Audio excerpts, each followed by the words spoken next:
Xin chào tất cả mọi người, chào mừng mọi người đến với chương trình Lịch sử hào hùng của IELTS ICAST, một chương trình được thành lập ra để giúp việc học tiếng Anh trở nên thú vị hơn thông qua các thước phim lịch sử. Còn chần chờ gì nữa, chúng mình cùng bắt đầu với tập 26 nhé!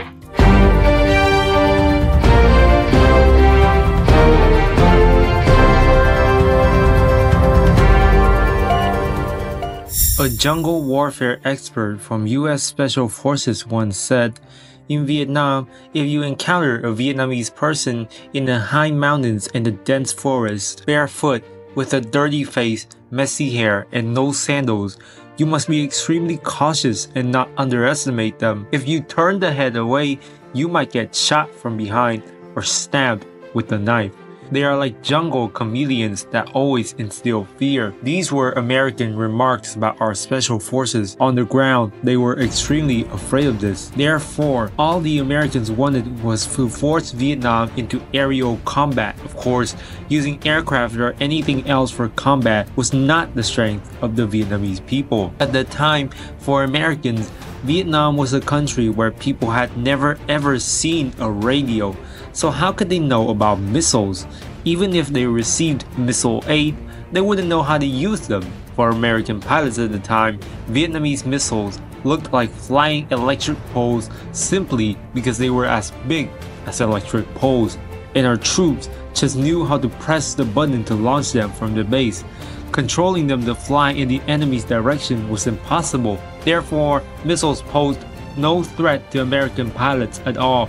They always laughed like proud fathers whenever they saw our missiles being launched, attacking B-52s by evading them or striking them at their takeoff locations. These were tactics our troops successfully employed, as mentioned previously. With Soviet-supplied missiles, surely we could shoot down B-52s. To put it simply, the eye of the field at Meeting National Stadium could perfectly fit two B-52s. Each aircraft's length and width are roughly equal to 1/4 of the field. The height of a B-52 is equivalent to a 4-story building in Vietnam. Its maximum ceiling is 15 kilometers with a speed of up to 960 kilometers per hour. Flying from Saigon to Hanoi, a distance of over 1,000 kilometers, would take these B-52s only about an hour. Those are just the dimensions of a B-52. But its most fearsome aspect is its ability to carry up to 30 tons of bombs and fly continuously for 9 hours without refueling. Additionally, it has many onboard electronic jamming devices to prevent missiles from detecting and shooting it down. According to some captured American pilots, the jamming system on a single B-52G model was as expensive as an F-4D fighter jet. Because of these specifications, the Americans boasted excessively about their flying super cannon. Using electronic technology, the US Air Force claimed they could blind North Vietnam's entire radar system and neutralize all of our opponent's air defenses. Now, they said, the US Air Force could bomb any target in North Vietnamese territory as easily as walking in an empty sky. They claimed B-52s were invulnerable and could only fall due to weather or technical malfunction, but never from North Vietnamese anti-aircraft fire. Of course, these were just American boasts. In reality, many of their pilots were captured alive and became residents of Hua Lo prison. The reason for the Dien Bien Phu in the air in 1972 was that the Saigon Army has suffered a painful defeat in the previous Lam Son 719 campaign. The US strategy of Vietnamization of the war had completely failed, forcing the US to personally intervene, asserting itself as a superpower and seeking to withdraw troops from the position of strength. The US intention was like saying, "We're just teaching you a lesson, showing you who's the boss. Don't try this again, understand? We're letting you off this time, but next time, we won't hold back." That was the American idea. But how to make it a reality was not simple. The American people were strongly opposing the war, tired of seeing their children leave families for a place where their bodies might not even be found to be brought home. That's why in the 1972 US presidential election, Nixon stood up to debate, much like Donald Trump and Biden are doing now.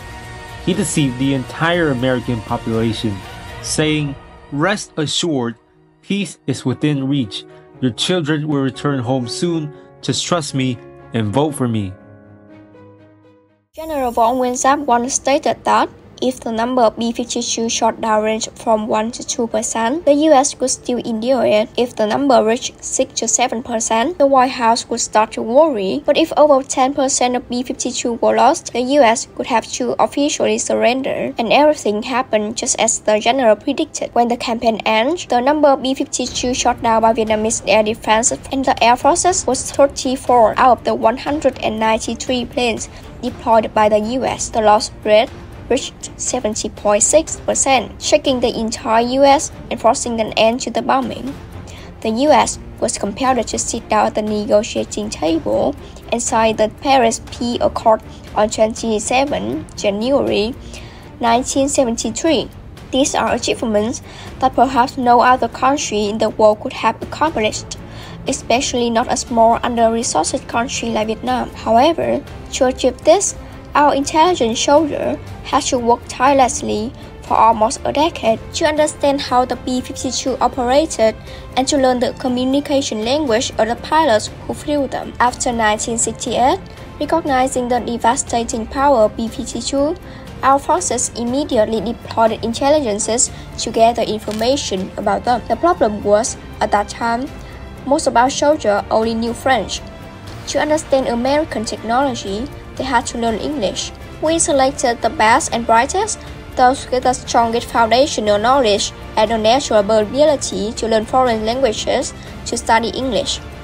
Learning English just for communication was one thing, but learning the specialized languages necessary to read B-52 manuals and to learn the slang used by the pilot was much more difficult.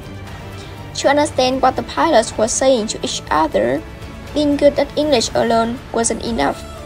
Pilots used their own codes, slang, numbers, and signals, similar to how our radio operators would communicate through their own patterns, known only for those within the network.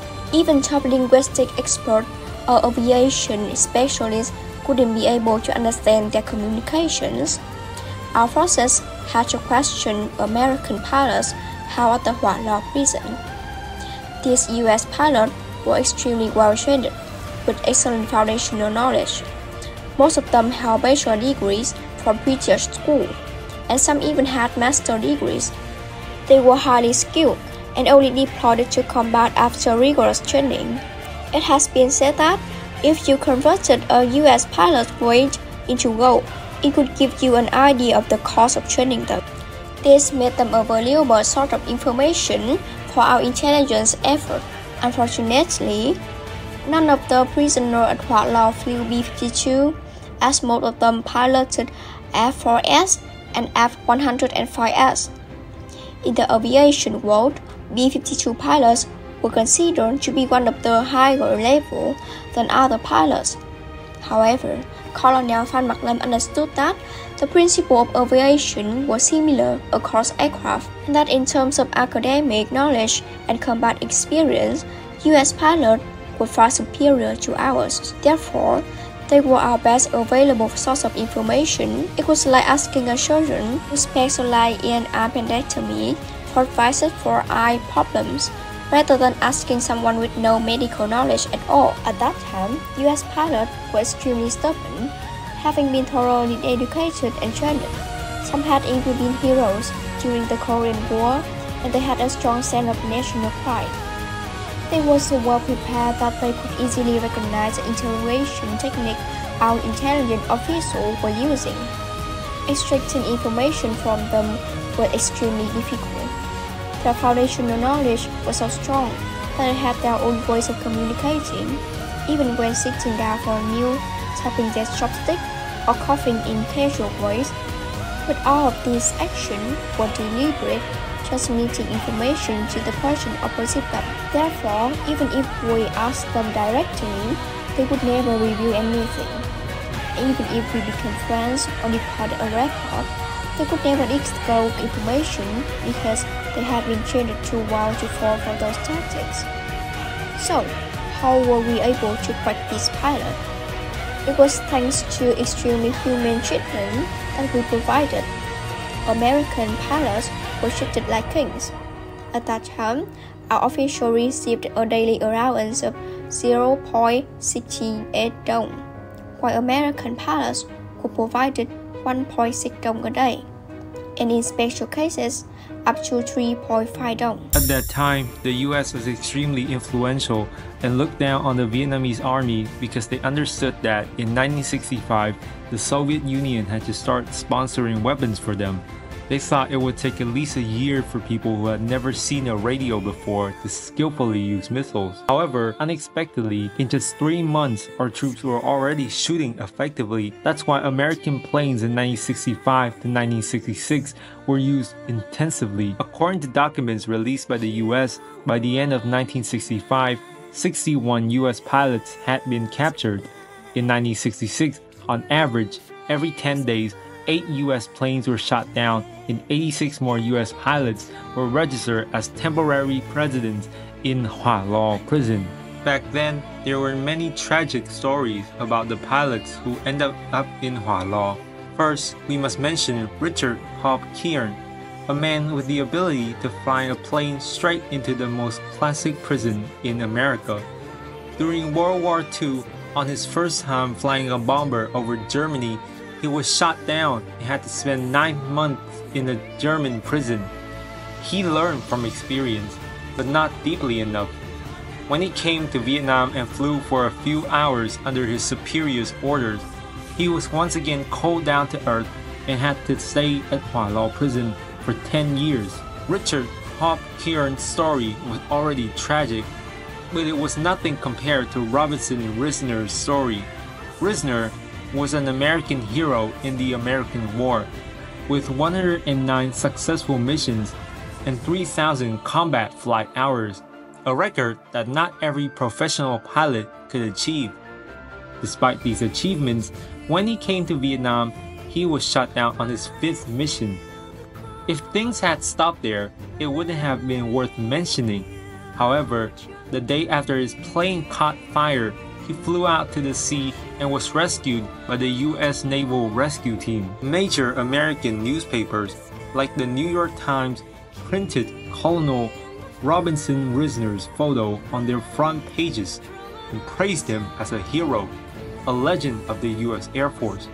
But shortly after making headlines, on September 16, 1965, the legend praised by Americans was shot down in Thanh Hóa and transferred to Hua Lo prison for 7.5 years. Interestingly, this time the American media kept quiet and didn't say anything more about their legend. At that time, too many US pilots were captured in Vietnam. Moreover, US pilots were all high-value assets, creating a lot of pressure at the Paris negotiation table. So the US had to find every way to rescue them. We already know very well from previous episodes how intelligence gathered information to identify where the prisoners were. However, not everyone may know how soldiers were recruited and trained to prepare for the raid. Back then, the US recruited all soldiers on a voluntary basis. No one could know where they would go, what they would do, and for what purpose. They only knew that this raid would be extremely difficult. After having a preliminary list, the commanders would go through the list person by person. Anyone who had just gotten married or whose wife was pregnant was immediately crossed off the list. They simply didn't want any of the soldiers dreaming of home. Only those who could devote 200% of their energy to training were eligible to be chosen. After this selection round, US soldiers had to pass the final round, which was the interview round. This interview round essentially had no effect on the selection process, but it was a method of deceiving their own soldiers so that even they who were involved could not know that they were being trained to prepare for a raid in Vietnam. Some were asked, how long can you walk in the desert without drinking water? Or questions like, does your skin burn easily in the sun? Can you tolerate being locked in a crowded room full of people who like to eat raw garlic? but are afraid of war and don't dare to blast? After these interviews, the commanders knew that their soldiers would gather again and discuss the questions that had been asked to connect with each other and find solutions for their upcoming raids.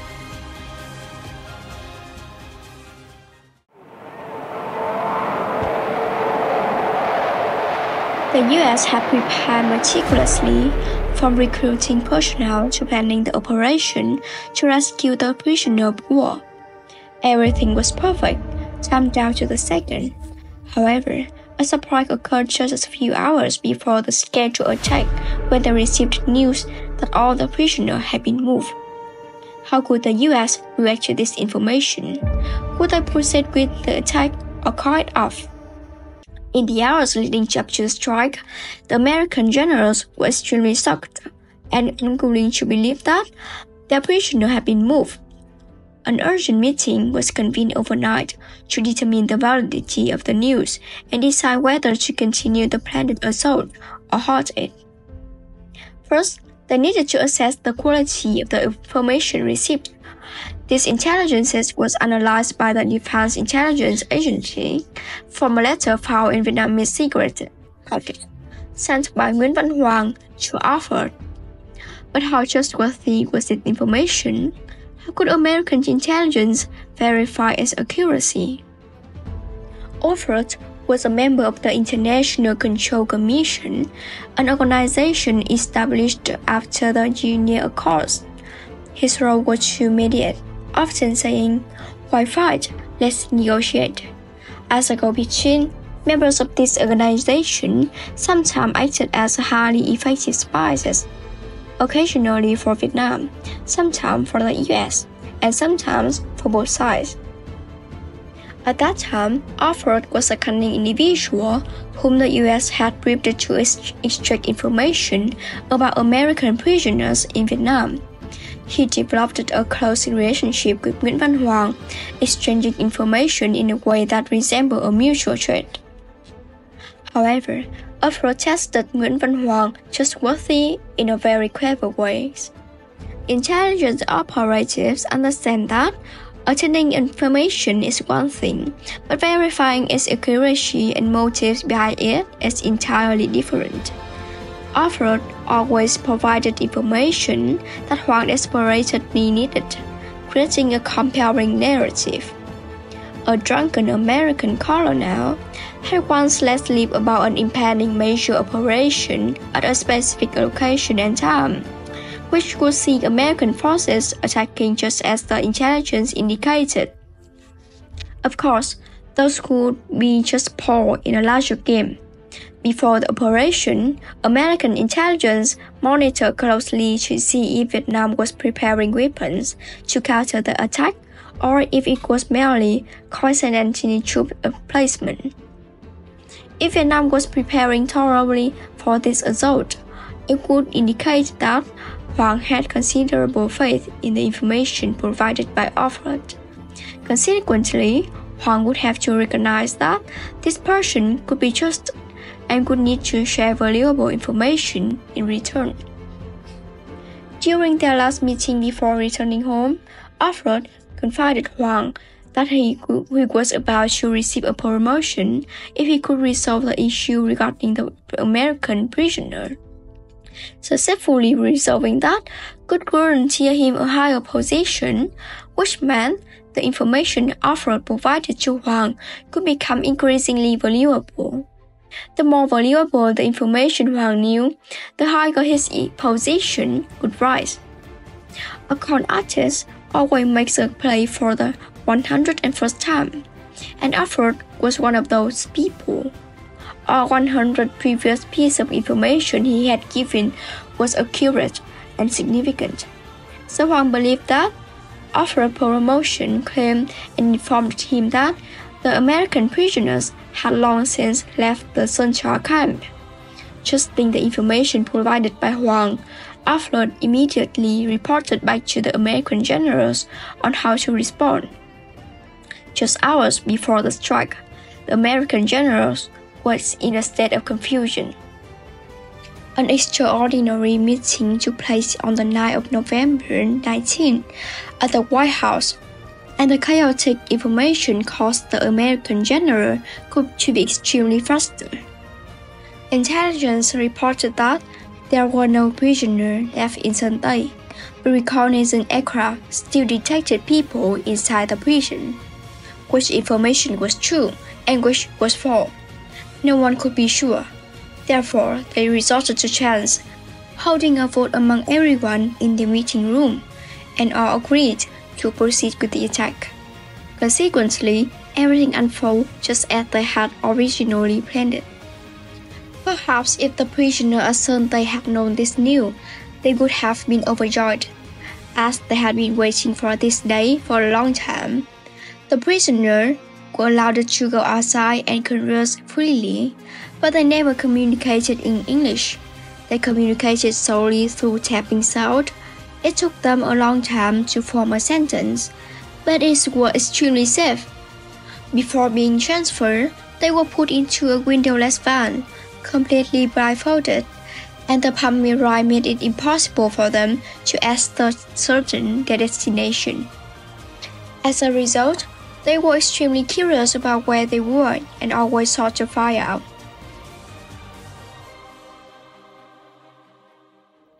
During Johnson's administration, the Vietnam War raised the U.S. national debt to $354 billion. Under Nixon, before the war ended, the government incurred an additional $121 billion in debt, bringing the total to $475 billion, a record that led to inflation. This terrified Nixon, but thanks to this, Nixon came up with an invention that would make the whole world operate according to it until this day. Simply put, the nature of the bill in your hand is a piece of paper that gives you the right to claim something. And before the end of World War II in 1944, the famous Bretton Woods Conference was born and declared that the dollar would be the world's common reserve currency. And holding this dollar gave you the right to claim gold at any time. The reason for choosing gold as collateral is properly understood by everyone. But the question is, why the whole world at that time? Simply because at that time, America was too rich, specializing in selling weapons to other countries to fight. So America held up to 2/3 of the world's gold. Because they had so much gold, all other countries had to dance to America's tune, using the US dollar as the common currency. Back then, it took $44 to exchange for one gold bar. However, only dollar holders could exchange it like that. Holding other currencies couldn't be exchanged for gold. For this reason, America was truly the father of all nations. With power in hand, America printed money freely without any gold reserve ratio established, spending all day eating and putting money into manufacturing weapons to fight in Korea and Vietnam. This caused the US dollar to increasingly lose value. So why did America, having less money, cause the US dollar to lose value? Simply put, the more abundant something is, the less valuable it becomes. In the past, one bill could buy one watch, but now it takes 81 bills to exchange for one watch. Because of this, the countries around the world were terrified of holding dollars, because the more money America printed, the more their dollar reserves became like waste paper. And countries had to clamor to return their reserve dollars to America to exchange for gold, because countries like France and Spain were frantically bringing money to exchange for gold, even bringing military escorts to transport the gold back. America understood that they would die either way, as there wasn't enough gold left in storage to exchange. For this reason, on August 15, 1971, US President Nixon announced the closure of the gold window. Now holding dollars wouldn't get you gold, but only oil. This was a dirty move, but it was extremely correct and wise of America. America understood that unlike gold, oil is used for production and consumption. Without it, industry and machinery manufacturing couldn't function. Therefore, Oil and its products are present in virtually all aspects of modern human life and activities. Thus, whoever controls the oil supply controls the global economy. The question is how to get oil. At that time, America was targeting Arabia, a country with the world's largest reserves and extraction volume, to sign an agreement. America would protect Arabia from Israeli invasion. Arabia's job was to sell oil to other countries in US dollars, not in any other currency. This agreement was immediately accepted, and the dollar, which was on its way to becoming worthless paper, suddenly became something more precious than gold. Simply because in this whole world, every country needs oil. Look around you, there's always something that needs oil to be produced. To get oil, you need dollars. To get dollars, you have to be friendly with America by exporting goods to America to get dollars. And to export to America, you have to sell at low prices so that they'll buy. If you sell too high and they don't buy, you're dead in the water. Selling to America at low prices, American people are the biggest beneficiaries. Because of Nixon's decision to abolish the gold standard, the whole world has to play by American rules. Any attempt to request oil purchases in any other currency is immediately terminated, simply because now America wants the whole world to dance with gold petrodollar. In 2000, Iraqi President Saddam Hussein announced he would abolish the petrodollar system and instead use the euro to sell oil to the global market. In February 2003, The Guardian UK noted that Iraq had profited after implementing this policy change. But shortly after, with the reason that Iraq still possessed and was developing weapons of mass destruction linked to the Al-Qaeda terrorist organization, America launched an invasion on Iraq. Immediately, Iraq abandoned the petro-euro system to return to the old petrodollar regime. In Libya, leader Gaddafi was punished for a similar proposal. Gaddafi had plans to create a unified currency for the Black Continent to buy and sell oil from the African region. But America and NATO allies didn't like this. According to Hillary Clinton's later leaked emails, this was because the main reason Gaddafi was overthrown. There were wars with deep roots in Nixon's era, one of the world's best influencing Trump and Biden's election a few days ago. Donald Trump always wanted America to prosper again. Basically, he wanted the US dollar to impact the world as before, not wanting to sit idle watching Russia and China sell oil to each other and settle in their own currency.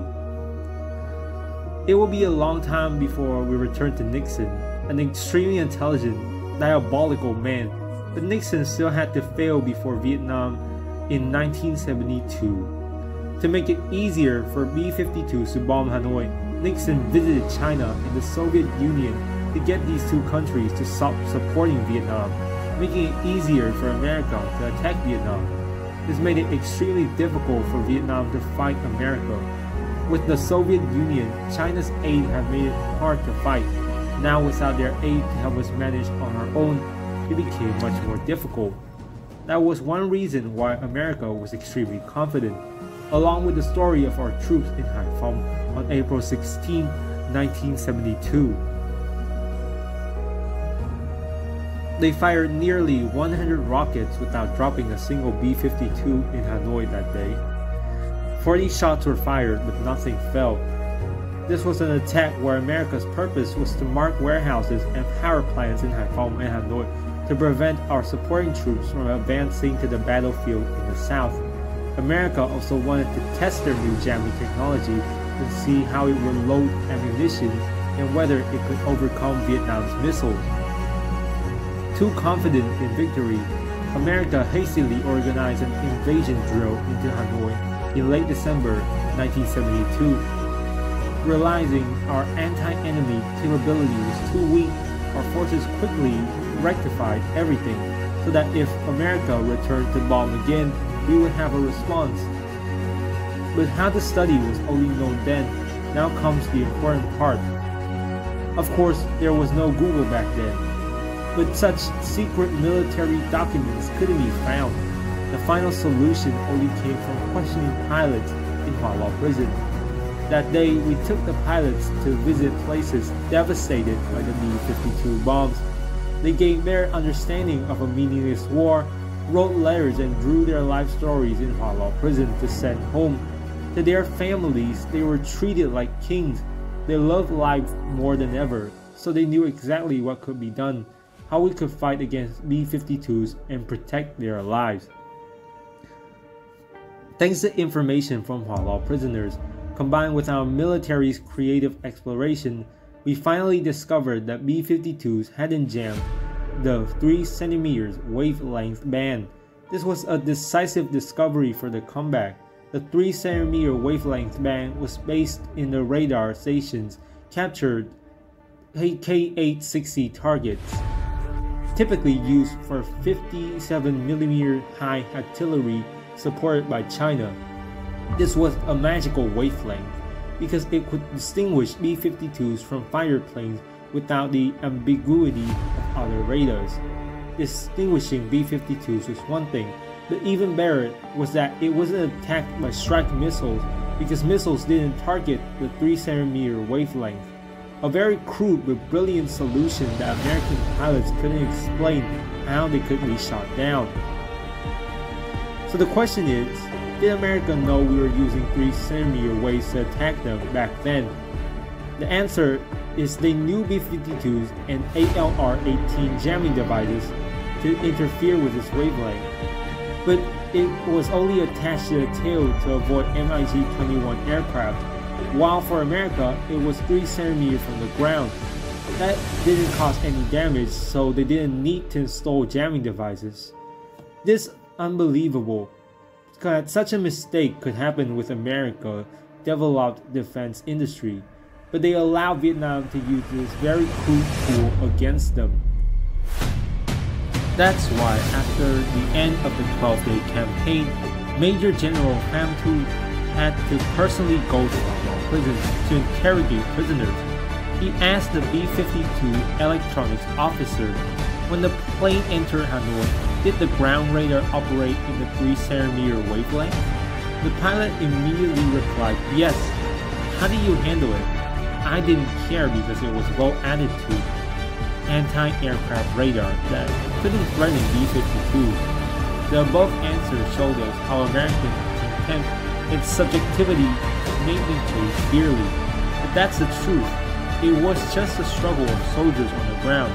As for the soldiers in the air, this seemed no less significant. According to Lieutenant General Phan Thuan, our Army strategy for pilots was extremely correct. We understood that Americans only wanted to attack at night because daytime attacks were too convenient for MiG-21 bombers. America also knew that there were very few pilots who could fly at night in Vietnam. That's why it is also allowed night attacks. Knowing America's intention, from 1967, Lieutenant General Phan Thuan had just graduated from flight school in the Soviet Union and hadn't had time to do anything yet. We received news that Vietnam requested the Soviet Union to let our pilots fly at night. This also extremely surprised the Soviet Union, because this order had never existed before. Pilots who had just graduated during the day weren't ready to fly, but were required to fly at night in complex snowy conditions. Back then, pilots like Lieutenant General Phan Thuan practiced very diligently because night flying was completely different from day flying. Especially takeoff and landing were simple because whenever Americans saw an airport, they would attack it as the first target when striking the north. The reason was because they were very afraid of their fighter planes. Therefore, pilots like Lieutenant General Phan Thuan had to practice very well in takeoff and landing skills on narrow runways, combined with having other aircraft pretend to control B-52s flying. During night training for detection and reflexes, Studying the B-52 formula was crucial for pilots like Lieutenant General Phạm Tuân. When they saw their comrades shoot down American aircraft, they wanted permission from commanders to engage and achieve glory for the country. However, their commanders strictly followed the established strategy, saying, "Your task is to train for night combat. Daytime engagement is not an option. You must train thoroughly before entering battle. I fear we cannot complete the mission otherwise." Thanks to such clear strategies, our pilots struck fear into American forces. Even when forced to fly at night, our pilots managed to deceive American forces about their approach paths to B-52s, as in the case of pilot Phu Xuân Kiet. This spirit made American pilots deeply fearful of Vietnam. While taking down B-52s was standard procedure, when there were too many B-52s and limited pilots, destruction wasn't always possible. Protecting key targets became the priority. Pilots' mission was to engage B-52s and force them to disperse away from important locations like command centers and power plants. With strong fighting spirit and coordination, after 12 days and nights, the US lost 34 out of 193 units in Vietnam. These heavy losses forced the US to negotiate in Paris on January 27, 1973. After the bombing campaign, captured American pilots were taken to bombed areas like Khâm Thiên Street, Bạch Đằng Road, and Mai Hospital to witness the devastating impact on Hanoi civilians. William Conley, a B-52 electronic warfare lieutenant colonel, admitted, "We saw a long row of townhouses, a large hospital. We were very surprised and ashamed. Our superiors had deceived us. It was a lie. They said these were military targets, but they were actually densely populated civilian areas. The bombing maps were clearly marked. There could be no mistake. The air battle of Điện Biên Phủ was one of the bloodiest battles for Hanoi's military and civilians. It showed the world that while others might be challenged, Vietnam could not be defeated, regardless of the technology used."